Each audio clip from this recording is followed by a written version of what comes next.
Dear Patriots, before the news starts, please subscribe to our patriotic channel by clicking the subscribe button.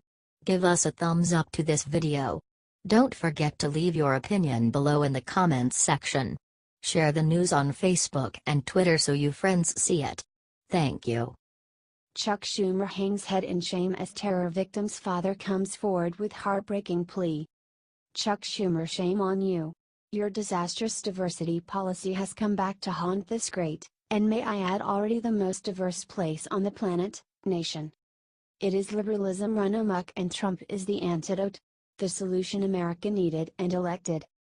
For one main reason, to stop the madness, to fix the mess the establishment has made of this great country. With things like diversity visas, when we are by far the most diverse, welcoming country in the history of the world. To say nothing of the most generous. James Drake's son, Darren Drake, 32, was one of the 8 victims of the horrific attack. He went on Fox News and made a heartbreaking plea for common sense to prevail and for us to back Trump's bidding plan. He called Darren the perfect son and told how he was pursuing his second master's degree and was on the local school board. How he was respected and liked by all because he was such a good kid. He told Fox News, "These people, they come to the country and they hurt us. I just think that vetting should be a lot more difficult to allow these people who come into the country, especially a single man. You get these radicals, and my son is the victim." Correct. It is madness. And Chuck Schumer better not try to obstruct Trump's common sense solutions. Share if you agree with this brave father.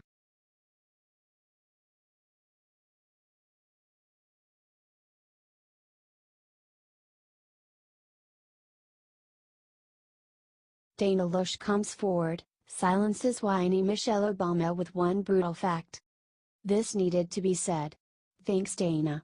The liberals have been running the asylum for too long, and it is time common sense made a comeback. We have let the liberal politically correct police run rampant around our society, and now people are afraid to speak. And not just conservatives.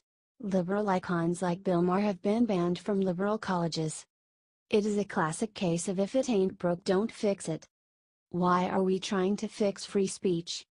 It is a question for the Obamas as they led the onslaught among other things they broke trying to fix. Michelle opened her big mouth yesterday in Chicago to kick off the Obama Foundation. She ripped President Trump and it backfired in humiliating fashion.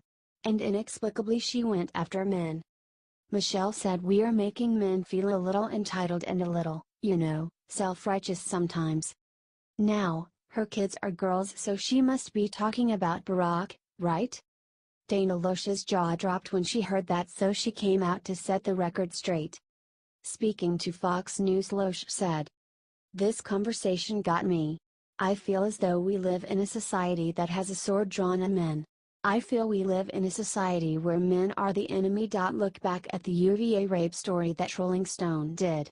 We live in a society where women, I feel, are quite demanding. Women are in the streets marching for abortion on demand and taxpayer-funded birth control, so this really struck me as odd. Let's raise men to be gentlemen, women to be ladies, and let's encourage respect for both sexes. I don't think that serves any purpose to cut men down that way. I know she has daughters, but as a mother of sons, I disagree. Share if you agree."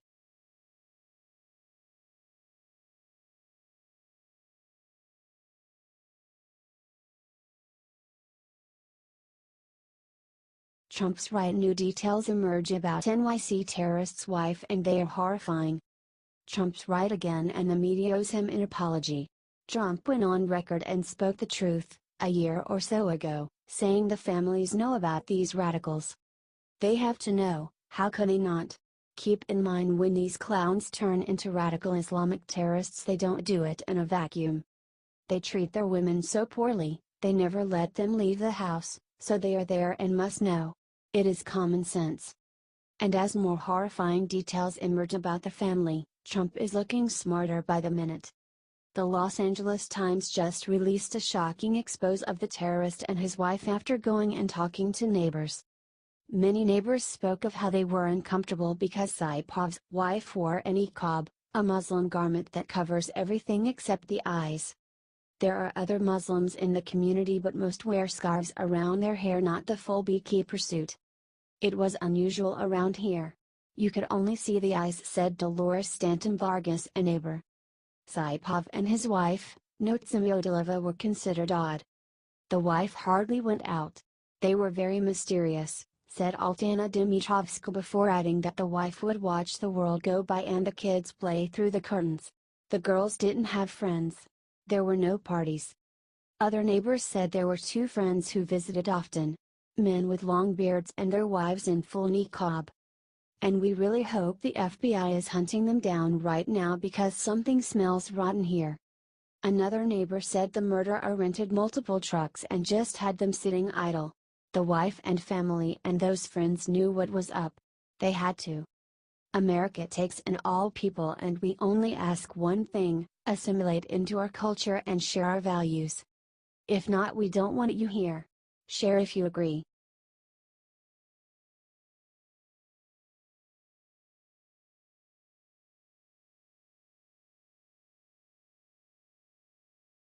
Trump comes forward, sends Gloria Allred scurrying back under rock she crawled from to sue him. In case you missed it, Gloria Allred is mounting a nasty sneak attack against President Trump. She is a publicity hound of the worst kind and usually ends up with egg on her face. Sometimes the huge public outcry she gets for airing her allegations to a hapless media gets her a huge settlement check from someone who doesn't want their names dragged through the sewer. But she met her match with Donald Trump. He does not suffer foolish lawsuits lightly and always fights back.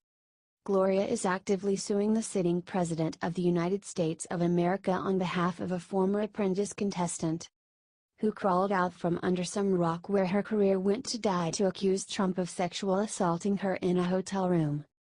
Trump hit back and called her a liar. So Gloria is suing for defamation. Can you believe that? What happened to free speech? The right to defend oneself from publicity-seeking harpies like Gloria Allred? According to the New York Post, those are the same issues Trump's lawyer is making in a motion to dismiss this case and send Allred scurrying back under her rock. Trump's lawyers are arguing that Summers Yurvos inserted herself into a political debate with her false accusations at the height of a presidential campaign. And moreover, Trump's lawyer Mark Kasowitz correctly points out that this was a politically motivated attack and that Trump was exercising his right to defend himself when he called her what she is, the worst kind of liar. Share if you agree.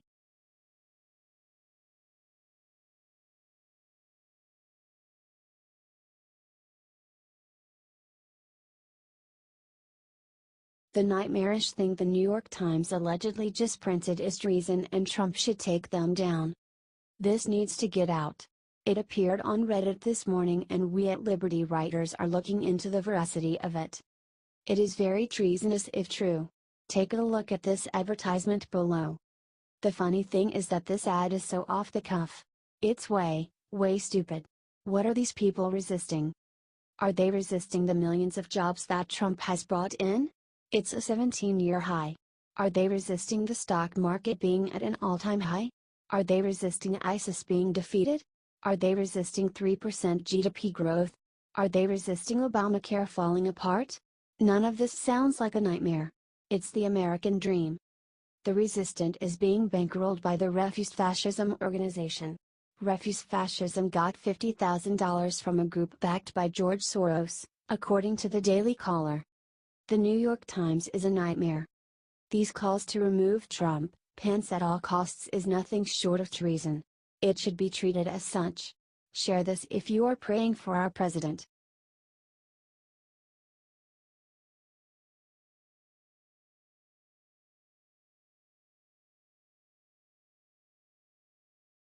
Trump's tax cut was just announced, and what's in it will save Americans thousands. The Republican tax reform plan has just been announced, and it's sure to make just about everyone happy, except for congressional Democrats. The plan, obtained by the New York Times, includes tax cuts for the middle class and corporations. In other words, it's a win-win. If passed, companies will finally be able to conduct business in a competitive tax market and will be free to invest more heavily in the American economy. That, of course, will benefit the middle class who work for such companies, in addition to the tax cuts they'll see on their personal paychecks. According to the legislation, those making less than $24,000 annually would pay no income tax. Married couples making less than $90,000 would be in a 12% tax bracket, and those making up to $260,000 would pay 25%. There are minimal changes for those making $1 million or more, though. Those under 7 figures will be taxed at 36% and those over would pay a rate of 39.6%. The bill also eliminates the alternative minimum tax. In other words, the GOP tax plan is saving those who need it most. The middle class will finally get a reprieve from taxation and our corporations will finally be paying a fair rate that won't have them fleeing to other countries. Trump is making taxes great again. Comment thanks, Trump. And share if you want these lower taxes now. There's still a long way to go in Congress. We need to make sure every Republican is on board or this plan won't pass.